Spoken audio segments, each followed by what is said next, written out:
Hey, Steve Bentley here from 4Runner Outdoor, and today we're going to show you how to build a roof rack for your 4Runner. This only cost me about $150 to get for all the materials. Of course, the welder costs a bit more than that, but that's okay. This came together really well. I'm really happy with how much room I've got here. This is an 81 by 50 inches wide roof rack. Fits pretty much the entire roof of my car. I am not a sunroof fan, so I don't have a sunroof on my truck, but love how this turned out. I'm going to go through the detail on how that all came together and hopefully give you some ideas on how to make one for yourself.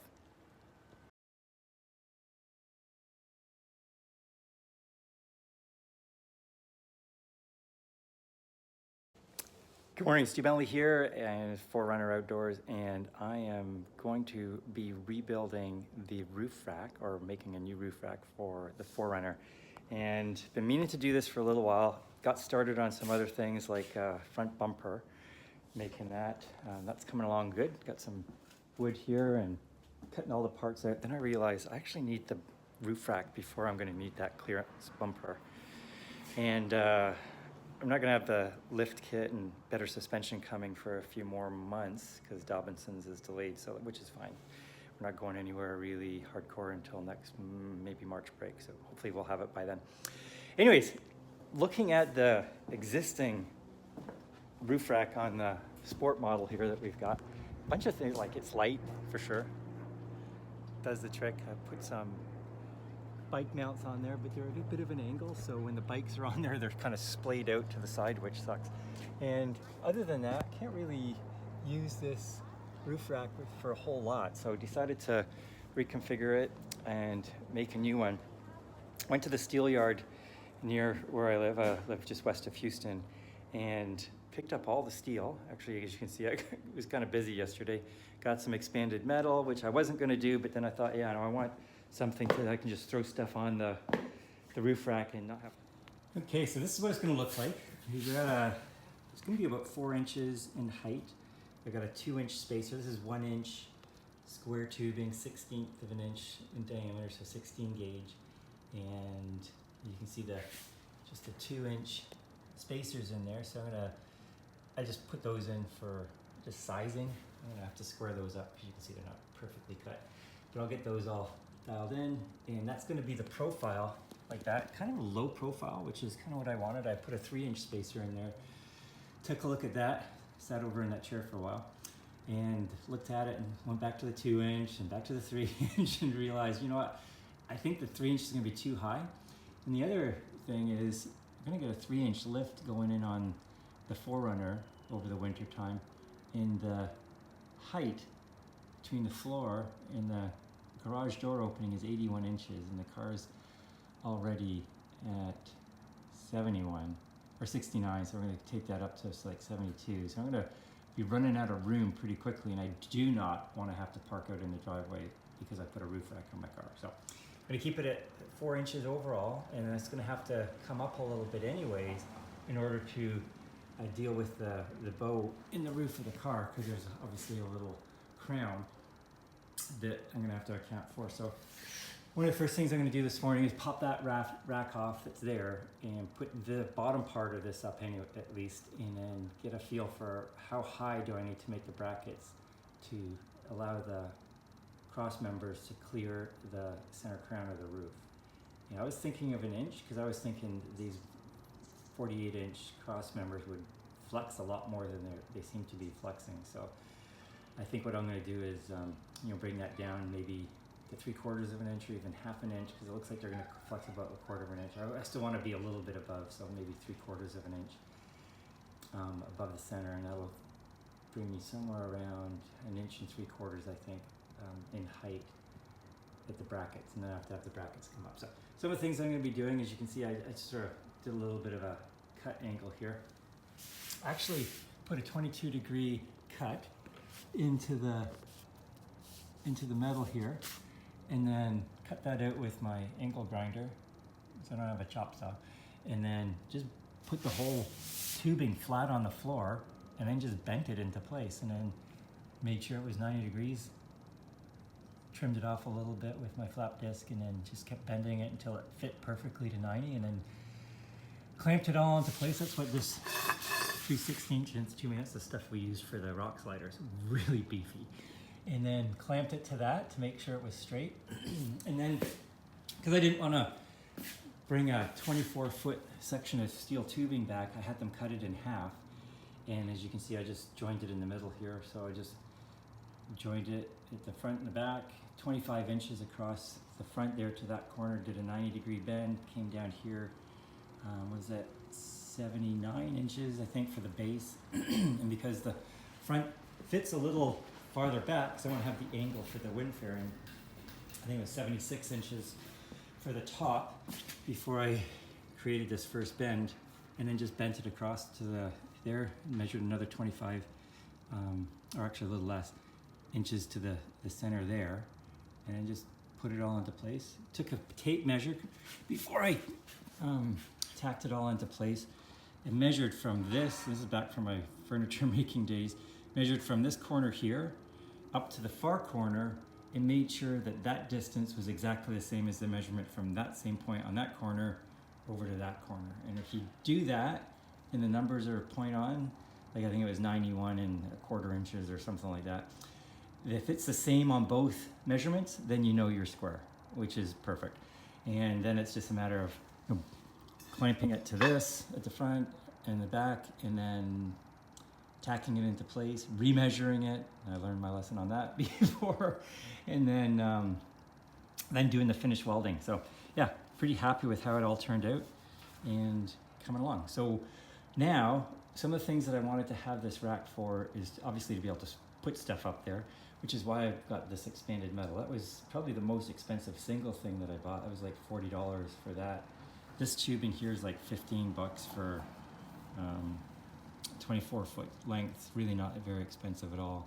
And then that over there was about, I think it was $14 for a 10-foot length of 4-inch wide, 3/16-inch plate steel. So that's pretty inexpensive. So probably with all the paint and hardware that I'm going to have to get and put all this together, like $150. So pretty jazzed about that. That's pretty awesome. Way less than a rack that I'd be buying and then have to wait. Quick little addition here. We got the front mounts or supports for the, they're a bit of an angle, so we're gonna have to change up the way we put these in. This is for the rear, but I just want to show you. So I solved my little issue here. I wanted to position it in a particular place and still have room at the back. So what I did is I just moved the back mount, or the upper rail, just forward an inch. So it's just going to be the rear edge of that is going to be right down here. So you can't use a typical support here, so we're going to have to just pop this up in here. It's going to be a little bit more in the middle, but just like that. I think they call it a bird's mouth or something like that.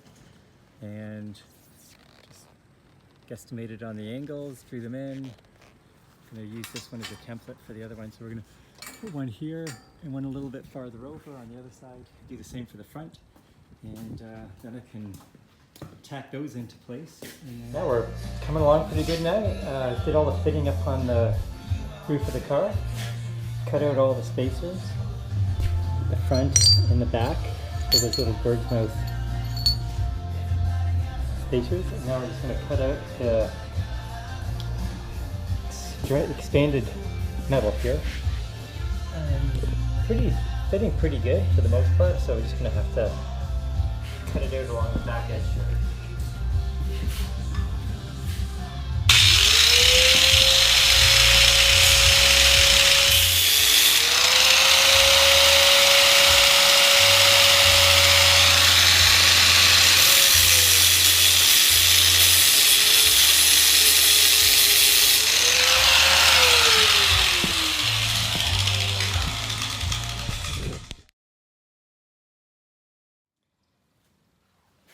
Coming along nice. Okay, we got the expanded metal floor welded in. That is way quieter.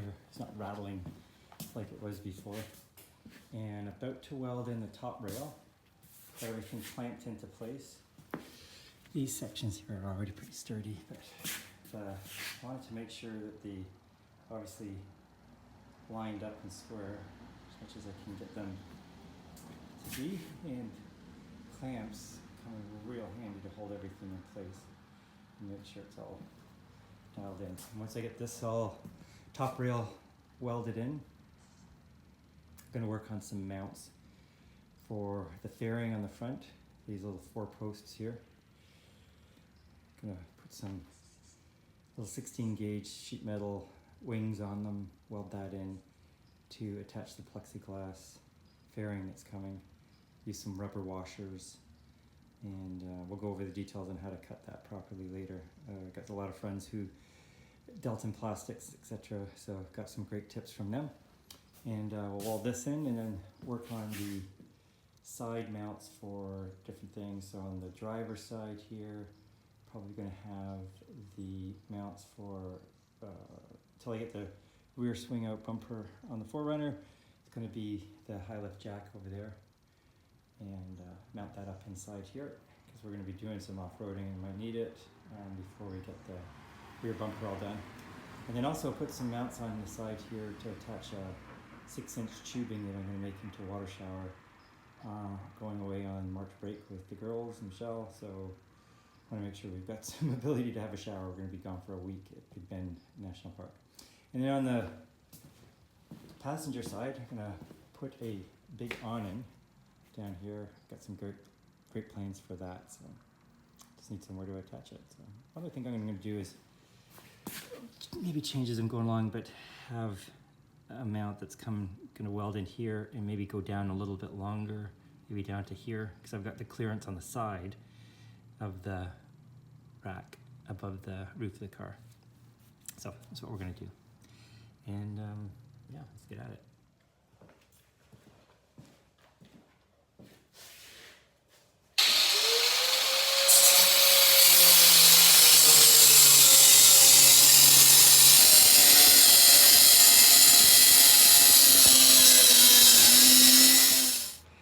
Hey, Steve here, updating on the roof rack. I was going to pop some primer on there because we're going away for the Thanksgiving weekend. And then I thought, you know what, I'm just going to keep going. So I painted it all up. Looks pretty good. Ready to install it on the 4Runner once I get the brackets done. So looking forward to that. So I've got all the, probably 2 or so cans of primer. That expanded metal is really tricky to paint completely. And almost 3 full cans of Chemclad flat black paint. So I like the way it looks, and here's some of the brackets on the sides. This is the driver's side. So this is going to be for the shower system and the shower enclosure. And then on the passenger side, same thing. That's going to be for an awning. And then obviously the fairing mounts up at the front end. So I've got some plexiglass coming, hopefully that'll work. If not, then I'll get some Lexan eventually and pop some rubber washers in between the mounts there and the plexiglass and the bolt nut heads once I get those all installed as well. So anyways, and I taped it up here where I'm going to be mounting it. Pop some tape on here so I can pull that off later. Actually, I can do it now.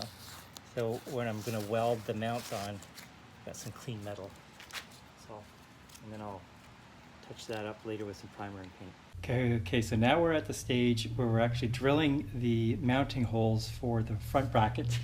And I got this Timo step bit because the other day I was trying to go through normal high-speed drill bits, not working very effectively at all.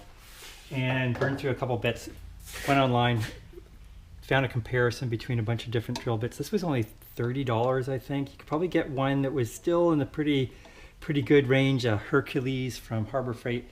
I went with this Timo on Amazon. If I remember, I'll pop a link into the description section of the video. I've punched cut this into 7 inches, maybe 7.5. Finished off this edge here, put a punch 1/2 inch in from there, and these are 2 1/8 inches apart, which is exactly what the mounting holes are. Pop a little bit of cutting oil on there. I'm just going to drill through, flip it over, and drill it out the other side. perfectly matches the bit. I've got a stop on the other side here of the drill. That'll take it right down to 3/8 of an inch, which is just a little over what I need for the M8 bolt that I'm going to be using. And yeah, I'll show you how this works.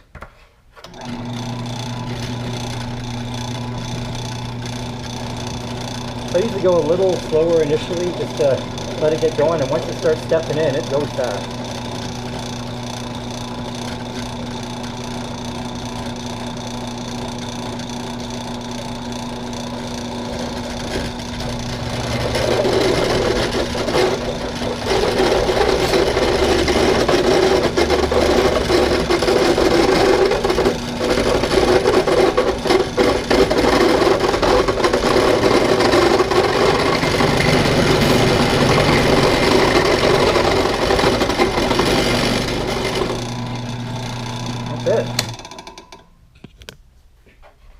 That's amazing. Love that. So I'm going to flip this over, clear it out from the other side, do the other hole, and then I'm going to bend the bracket. I need it to be 64 inches from the bottom of this bend to the top of that one. And I did a little test bend here, and unfortunately it goes out a little too long. So I've got to take it down about 10 millimeters. That does the trick, and that's going to give me what I'm looking for. Okay. Did some changes. Was not happy with the angle of the brackets coming up like that, up here, and then all the way out here. Wasn't so bad on the front because it's a little closer to the edge here. It's like about 1.5 inches farther out on each side at the front than it is on the back. But the back was quite the spread. If I had the bracket coming up here, up there, and then all the way out there, I did not like that. So what I did is I flipped them around, cut the tops off, and what I'm going to do is actually weld that onto the top in a little fillet joint, just a little T there, and have that welded up on this side and on the back side there. That's why I left that little overhang there to have even more strength. And I'll weld it up across the top here, all the way across the side and across the bottom part of this tubing here. Getting welded in. So I'm going to tack it in here on each side, each corner here, and then take it off. I'm going to try and get in behind with the nozzle. I think I can, and for sure all the way around the sides here on all the mounts, and that should give me some pretty good connection to the brackets. So.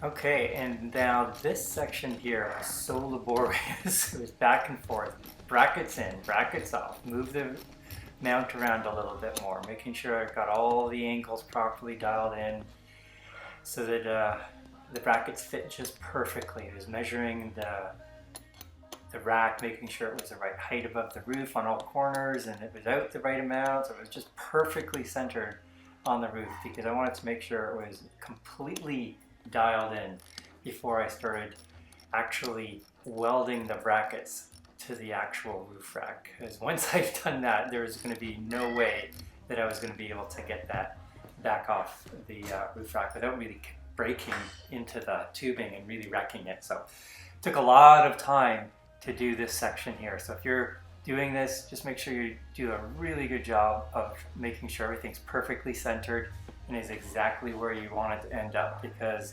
once you weld it into place, it's going to be impossible to get it out later. So it's really important, because one of the things I want to do is when it's welded is I want to be able to just drop it right down onto the holes in the roof with the bolts through the holes and make sure it fit perfectly. And I didn't want to have to open up the holes in order to shimmy it around a little bit more to have it fit perfectly. So got all that done, welded it all in from the back, as you can see here, and then really made sure that it was all perfectly dialed in. Couldn't figure out a way to get it off the car, so I just levered it up off the car there. You saw that photo there, and drove the car out from underneath it and had a friend help me lower it down. and then popped it up on the stands there, painted it up, and then we got to the point of getting ready for mounting.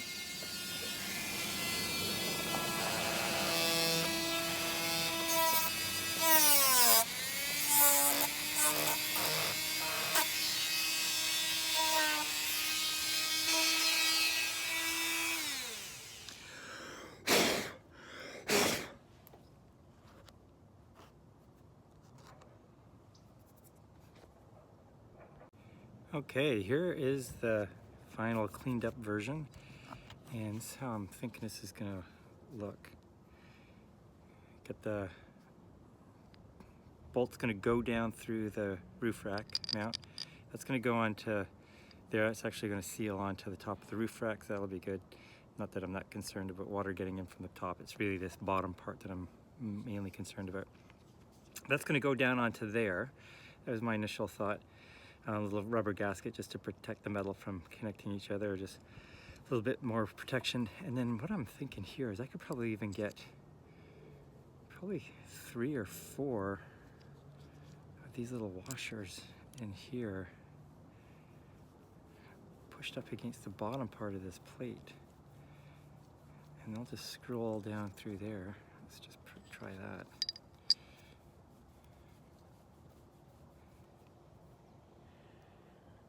That's gonna be so dialed in. Oh my gosh, I like that a lot. Yeah, that plate's still snugged up against this ridge. I think it's the perfect fit. They're both about 8. I think the gap's like 8 millimeters, and 3 of these washers stacked together looked like they're about 8.5 to 9.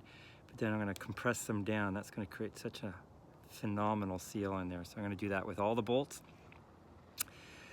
And yeah, it's going to be a bit of work, because I'm going to have to thread on those washers after I've put the bolt down through the roof rack and into this plate, and then push them all up underneath it. So that's going to be an exercise for sure, but I think it's going to be worthwhile and work really well. Changing it one more time. I actually really like the way this works, and I just put these on the rack or on the truck. This is really good height. This raises this up just a little bit, but when I crank it down, it just snugs into the trough on the car, the truck, and I really like the way that looks. So I think I'm going to go with this route, and then probably put them all on the roof rack before I even get it up in the car. It'll be a lot easier to thread all this stuff in while it's sitting here on the rack, and then I'll just lift it up onto the car. Not myself, but the friend, and then bolt it down once it's up there. So it should be good. So there's always an issue sometimes, somehow.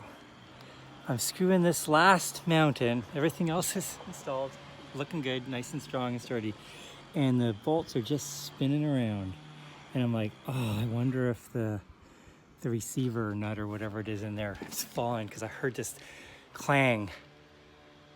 Sure enough, went looking for it, pulled the panel off, dropped the ceiling, and it was right up in here. It'd fallen down, so I've got to reinstall that just up underneath it somehow. So I fit that up in there. At the same time, turn some of those bolts and hopefully get it sorted out. So funny. Okay, working on the wind fairing now. A lot of pieces of aluminum that I found were 48 inches wide. And of course I had to go and decide that I wanted to make this 50 inches wide. So none of them would have fit across the width, and I didn't want it to be short an inch on each end. So found this plexiglass on Amazon, 50 inches wide, or I guess 50 inches long by 10 inches wide. So that fits perfectly. And what I'm gonna have to do here is just raise it up a little bit, because I want to touch it down on the middle. And I'm going to put some little strips of cardboard down the whole length of this thing, just to get the curve from the roof. As you can see, up about 1.5 inches above the roof rack on the top there. And I'm going to cut across at an angle where we are. Just down here, like a little bit of a cut here so I don't have such a sharp angle here. Just cut down there on both sides. And then I'm gonna curve with the roof like that. So I've gotta get some strips of cardboard. I think I'm gonna just put them down, line them down, tape them across that tape paper there that's on the plexiglass. That'll give me the profile that I'm looking for. And then I can just slide that up, transfer it right onto the plexiglass, draw it out on the paper there that's on the plexiglass, and then hopefully just grind that off or cut it out somehow without breaking the plexiglass, and see how that goes. So far, this is what we've got. So put all those individual strips. I spared you watching me do that. That was quite monotonous. Put another piece of tape all the way across the bottom and the top. Make sure I keep that kind of steady, and then I'm going to transfer that onto another piece of cardboard, probably this one over here, and then cut out that curve and then transfer that onto the plexiglass, and then try not to break that as I'm cutting it out. So this was a cool process. Once we had all those strips taped down onto the wind fairing, then we could take that curve and put that onto a piece of cardboard that we could now use as a template on the plexiglass so that we could actually cut it out properly and it would just fit perfectly down on the roof. I did have to do a little bit of an extra sand down on the curve right around where I am now. It was a little too low, but that worked out really well in the end and just came in perfectly. So we're going to cut out the line from the template, and then we're actually going to place that on top of the plexiglass, make sure it's all centered, and you're going to see that in a minute. We're going to find out where the center of the plexiglass is, center of the template. Make sure the top line is totally parallel to the top of the template, so the plexiglass and the template are lined up. You don't want one side higher than the other. And then once we're going to do that, we draw the line on the plexiglass, the paper backing that's on there, you don't want to take that off. You're just centering everything up. And then just hold the jigsaw really tight to the plexiglass. Take it off any orbital action that you've got. Put it on the lowest, almost the lowest speed possible. And I use a metal cutting jigsaw blade. That worked perfectly. You don't want to use a wood cutting blade because it's going to be too jagged. You're more likely to crack the plexiglass. Then when you take it off, put it on the fairing of the car and mark the holes where the mounts are. So you're going to, I just drew a little, you can see the little green dots there. And I just put a little dot with a marker on, use a pilot hole to drill that out. And then I think it was like a 1/16 of an inch, and then I went to a 3/16 and it was perfect. Okay, we are finally done the roof rack. I am so excited about how this looks. It has come up really nicely. There's the fairing all installed. Got our final piping on the bottom. Actually doesn't even touch the roof, but I've got this protective tape in here anyways just to protect that if that comes down. We've got some rubber gaskets in here, actually a little grommet that I cut in half. So we've got the grommet on the front edge. We've also got it in between the plexiglass and the bracket. And then we've got some nylon lock nuts in there to make sure that that doesn't have to, number one, doesn't have to be super tight in order to keep it in place. And then number two, it's not going to come off and, you know, rattle free with the vibrations. I really like how the fit went on that. Came on really nicely. I'll put some links to this stuff here. This is just some piping that I got on Amazon. It's like $5 or something. Anyways, just to take a quick tour. So we've got our brackets for on this side, the driver's side. This is going to be for our water shower system. And then on the other side, we're going to have the brackets for the awning. So that's down here, same thing. So I'll make that later. Making a rear swing out tire carrier when I make the rear high clearance bumper, and I'll stick the high lift jack on that eventually, but for now we're just going to stick it up on the roof. But yeah, the brackets turned out really nicely, so we've got those plugged in, and this whole rack is super strong. It's solid. This whole car shakes just from the rack. It doesn't rattle at all. It's so tight. It is so strong. And I really like the way it looks. It's got some good heft to it. In terms of the overall balance, I'm really liking how it's going to look. We're going to get a 3-inch Dobinson's IMS lift on that, and 285 70R17 tires. These are just the stock 265 65 tires, but I think with the lift, the bigger tires, I'm going to try and keep these wheels. I like the color that we've made with that graphite what was that, duplicolor wheel paint. And then these big beefy 2x2 inch steel rock sliders. I think that's going to be a really good balanced look. And then on the front, we're going to put a high clearance bumper, just take that whole bumper off, put a big 3/16 inch of an inch steel plate, same on the back with a big swing out tire carrier. Rig is coming along nicely. Liking the way it looks. It's got some good aerodynamics. I've already taken it out on the highway, gotten it up to about 80 miles an hour, and zero wind noise. Really happy with the aerodynamics. No sound coming from the top. It sounds exactly like it did before, with the stock roof rack on there. Yeah, really happy. Love the look. Doesn't rattle at all, which is great. Put a lot of, as you can see, a lot of little tacks in there for the weld, like every other expanded metal joint. And yeah, it's really good. I'm quite happy with this. And lots of room. So my goal is to make a rooftop tent next. And I was going to go the whole length of the platform, but I do want to be able to store a few things up at the front end. So what I think I'm going to do is just the typical fold out design. It'll be about 55 to 60 inches wide.